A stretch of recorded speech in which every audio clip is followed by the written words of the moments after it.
Nan Channel, where family fun happens. มาเรียนรู้เรื่องสระกันเถอะ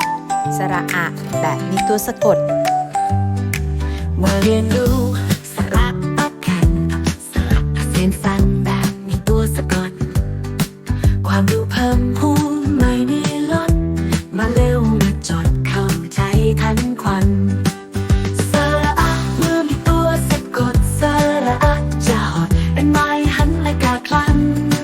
พยัญชนะไม้หันอากาศตัวสะกดนั้นอันมีเสียงสั้นสระอะนี่ไง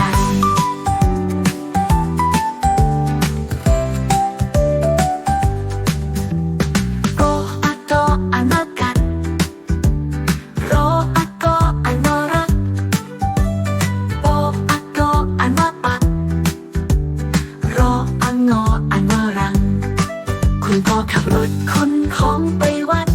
คุณแม่ช่วยจัดเร็วพลันทันทีวันนี้นัดกันกระทันหันเลยนี่รีบไปด่วนที่มีของมากมายสระอะเมื่อมีตัวสะกดสระอะจะหดเป็นไม้หันอากาศพลัน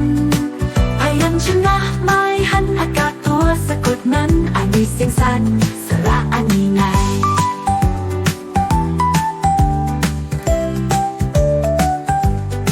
สออันนอไม่โทอันว่าสั้นอันนอไม่เองมัน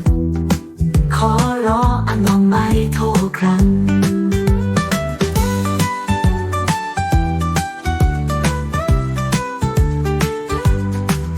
สระอะเมื่อมีตัวสะกดสระอะจะหดเป็นไม้หันอากาศพลันพยัญชนะไม้หันอากาศตัวสะกดนั้นอันมีเสียงสั้นสระอะนี่ไงอย่าลืมกดติดตามกดไลค์กดแชร์เป็นกำลังใจให้ด้วยนะคะ